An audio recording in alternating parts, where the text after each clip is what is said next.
Halo,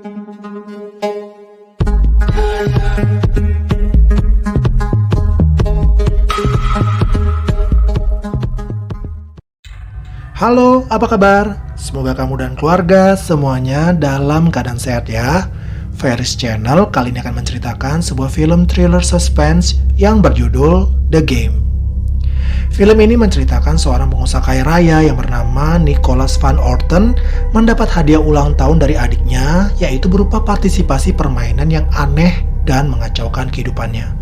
Bahkan Nicholas hampir tidak dapat membedakan mana kehidupan nyata dan mana permainan. Ia terjebak dalam konspirasi pikiran yang sangat membingungkan. Nah, bagaimana cerita selengkapnya? Ayo kita mulai saja dengan alur ceritanya ya guys. Diceritakan, Nicholas ini seorang yang gila kuat kerja, arogan, angkuh, dan menjadikan uang sebagai tolok ukur segalanya, sehingga kurang menggunakan hati nuraninya. Tetapi hidupnya tidaklah bahagia. Nicholas sering merasakan kesepian. Pernikahannya pun dengan Elizabeth berakhir dengan perceraian. Meskipun Elizabeth telah menikah lagi, mereka masih membina hubungan yang baik. Nicholas ini sejak kecil dibesarkan dalam lingkungan keluarga yang kaya raya, namun ia memiliki trauma masa kecil akibat peristiwa bunuh diri ayahnya setelah ulang tahun ayahnya yang ke-48. Hal inilah yang mengakibatkan Nicholas tidak antusias dalam menyambut ulang tahunnya yang ke-48 dan berharap tak seorang pun mengingat atau memberikan selamat di hari ulang tahunnya itu.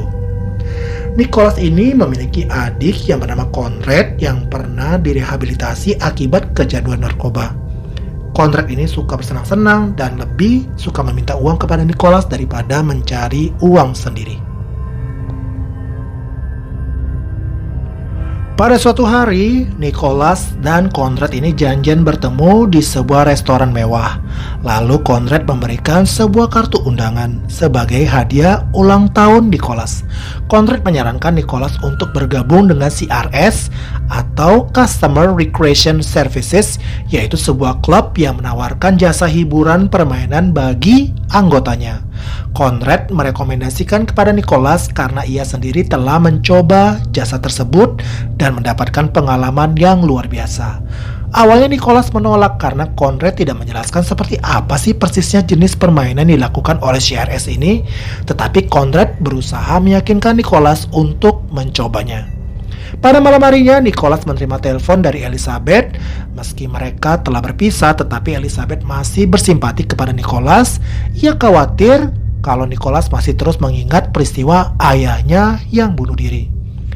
Keesokan harinya, Nicholas mencoba mendatangi kantor CRS. Seorang agen CRS bernama Jim Van Gold membantunya untuk menjelaskan program di CRS. Jim memberitahukan kalau Conrad adalah klien CRS di London. Lalu Nicholas diminta untuk mengisi formulir sebelum mengikuti serangkaian tes. Jim menjelaskan kalau program ini seperti liburan dan disesuaikan dengan kepribadian anggotanya. Serangkaian tes seperti pemeriksaan kesehatan, tes kepribadian, dan tes psikologi yang dijalani benar-benar memakan waktu seharian. Nicholas sampai membatalkan seluruh jadwal lainnya untuk tes tersebut. Setelah selesai mengikuti serangkaian tes itu, Jim mengatakan akan memberikan informasi kepada Nicholas kapan permainan ini akan dimulai. Keesokan harinya, di saat sedang meeting bersama rekan-rekan bisnisnya, Nicholas menerima telepon dari CRS. Dan Nicholas harus menelan kecewa karena CRS menyatakan Nicholas tidak dapat bergabung dalam permainan tersebut karena tidak lulus tes. Nicholas yang sangat yakin lulus, tidak tahu apa yang kurang dan ia mengabarkan hal itu kepada Conrad. Tapi setelah itu, Nicholas mulai mengalami beberapa kejadian aneh. Dimulai dari jatuhnya boneka di depan rumahnya, hal itu sama seperti kejadian bunuh diri ayahnya.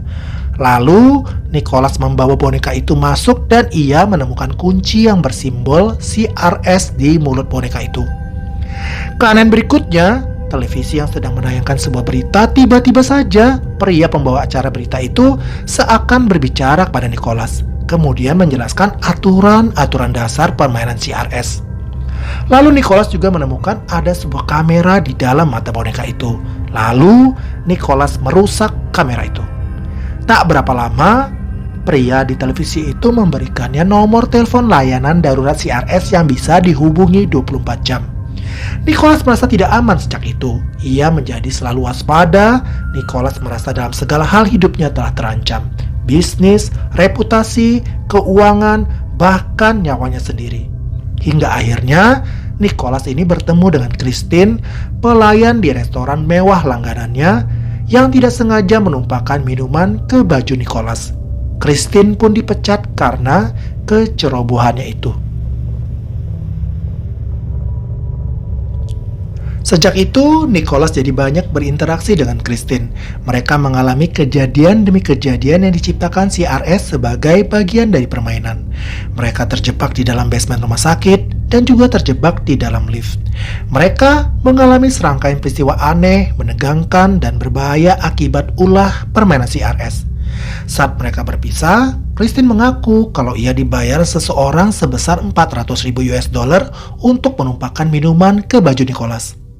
Kebingungan Nicholas bertambah lagi keesokan harinya. Ia mendapati kabar kalau kartu kreditnya telah terpakai untuk pemesan kamar di sebuah hotel, dan seorang wanita akan menemuinya di sana.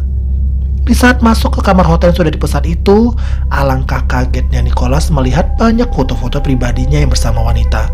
Nicholas segera mengambil foto-foto itu dan segera pergi meninggalkan hotel itu. Kemudian Nicholas mendatangi rekan bisnisnya. Ia mengira kalau rekan bisnisnya yang melakukan semua teror dan intimidasi menggunakan foto-foto aibnya.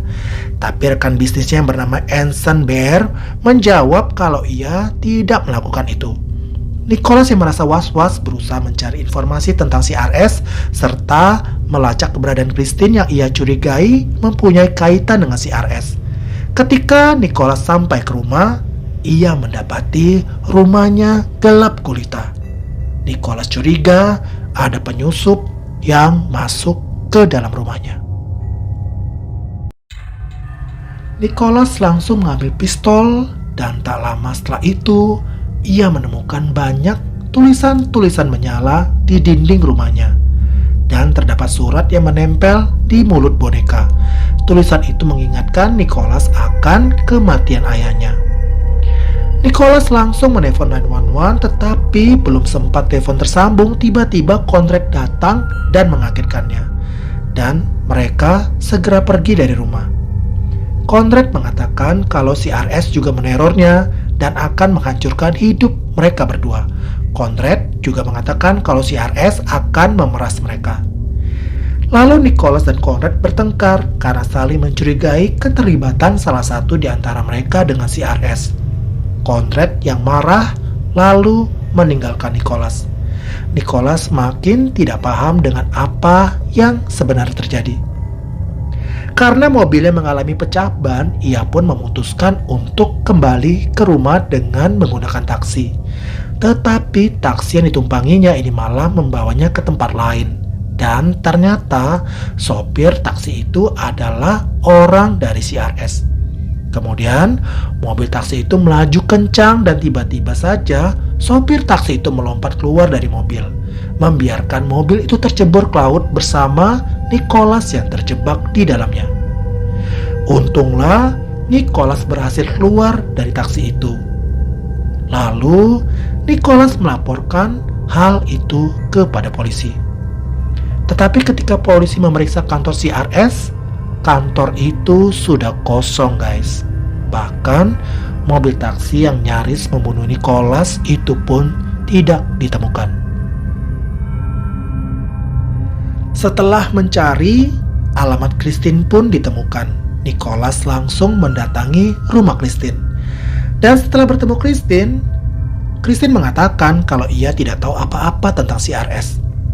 Dan di saat Nicholas pamit pulang, Christine menahannya dan mengatakan Nicholas bisa bercerita padanya untuk menenangkan pikiran. Selama menunggu Christine, Nicholas melihat-lihat isi apartemen Christine. Ia curiga kalau Christine ini terlibat sampai-sampai Nicholas menghancurkan kamera pengintai yang ditunjuk Christine. Tetapi tak berapa lama setelah itu, mereka ditembaki oleh anggota CRS dari luar. Dan mereka berhasil lolos. Christine lalu mengatakan kalau Conrad terlibat dengan CRS. sedangkan ia hanya sebagai pesuruh yang diperalat. Penjelasan dari Christine membuat Nicholas sadar kalau ia telah ditipu CRS yang telah menguras saldo di tabungannya. Semua yang dimilikinya hilang begitu saja dalam beberapa hari. Nicholas tidak tahu apa lagi yang harus dilakukannya. Ia memutuskan untuk membiarkan Christine ikut bersamanya. Paling tidak Christine bisa dijadikan sebagai saksi, pikir Nicholas. Lalu mereka pergi ke villa milik Nicholas untuk berlindung di sana. Nicholas berpikir di sana adalah satu-satunya tempat yang aman untuk saat ini. Beberapa waktu kemudian, pengacara Nicholas menghubunginya dan mengatakan bahwa uang yang ada di rekening Nicholas masih utuh, tak berkurang sepeser pun. Lalu Christine mengatakan bahwa pengacara itu terlibat CRS dan bisa saja membahayakannya. Kemudian, kepala Nicholas tiba-tiba pusing dan matanya berkunang-kunang. Lalu, ia pun kehilangan kesadaran.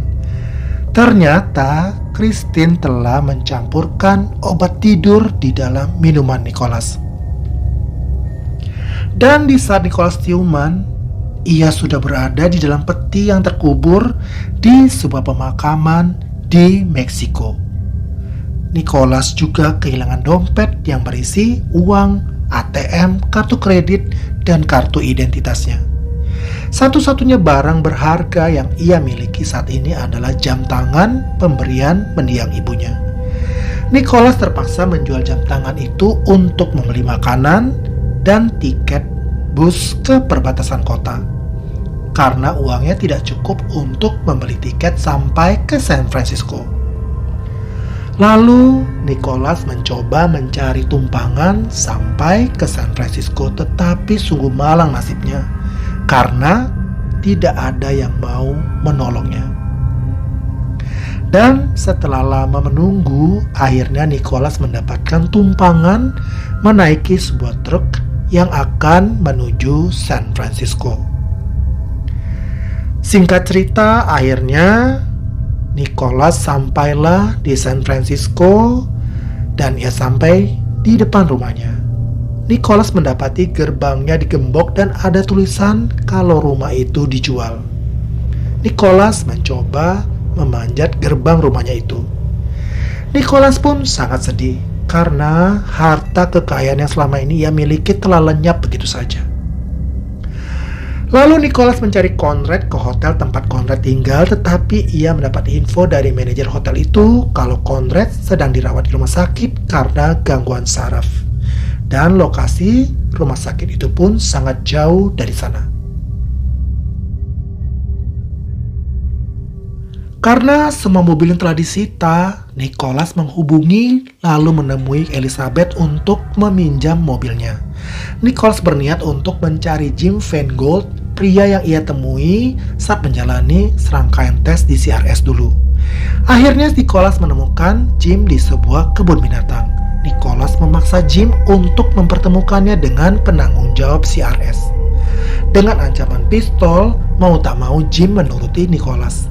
Lalu mereka mendatangi kantor CRS dan di sana Nicholas bertemu dengan orang-orang yang pernah Nicholas temui sebelumnya, termasuk Christine. Karena Nicholas ini membawa pistol, security menembakinya saat itu. Dengan ancaman pistol, Christine dipaksa ikut lari bersama Nicholas ke rooftop. Lalu Christine berkata kalau itu hanyalah permainan dan bertujuan untuk merayakan ulang tahunnya. Tetapi Nicholas tidak percaya dengan ucapan Christine. Tak lama kemudian, Nicholas mendengar ada yang mendekati pintu menuju rooftop itu, dan saat pintu terbuka, Nicholas langsung melepaskan tembakan yang mengenai Conrad yang saat itu sudah mengenakan baju pesta untuk merayakan ultah Nicholas. Dan Conrad pun tewas seketika. Menyadari kalau ia telah membunuh Conrad, ditambah ia sudah putus asa tidak memiliki apa-apa lagi, Nicholas memutuskan untuk bunuh diri melompat dari rooftop. Nicholas pun langsung melompat ke bawah. Lalu tubuh Nicholas menghantam atap kaca gedung, lalu mendarat di kasur busa besar yang telah dipersiapkan di bawah. Nicholas pun bingung saat itu. Lalu tak lama, Conrad yang ternyata masih hidup itu pun menghampiri Nicholas. Ternyata semua itu adalah permainan dari Conrad dan teman-teman lainnya sebagai hadiah hari ulang tahun Nicholas yang bertepatan di hari itu. Hadiah yang disiapkan oleh Conrad bersama tim ini dengan harapan Nicholas bisa berubah dengan semua kejadian yang telah ia alami. Lalu Nicholas dan Conrad pun berpelukan sambil menangis terharu. Setelah itu Nicholas teringat Christine, ia pun segera menghampiri Christine dan berniat untuk mengajaknya berkencan. Tetapi Christine yang ternyata bernama asli Claire harus segera menuju bandara untuk pergi ke Australia karena urusan pekerjaannya. Lalu Claire mengajak Nicholas ke bandara untuk ngobrol sebentar untuk membicarakan pertemuan mereka berikutnya setelah Claire kembali dari Australia.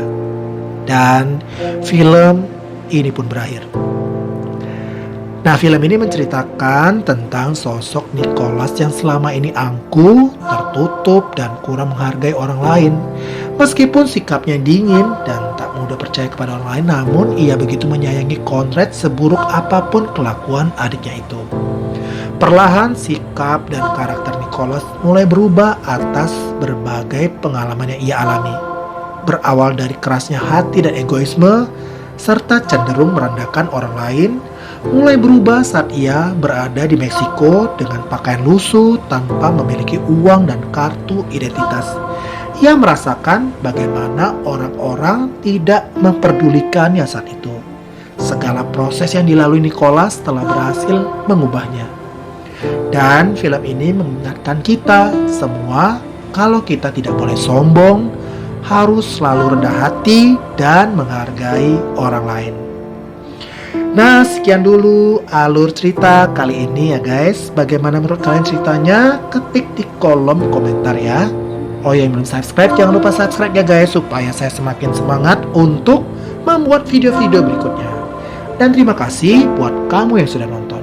Saya pamit undur diri. Sampai jumpa. Dadah.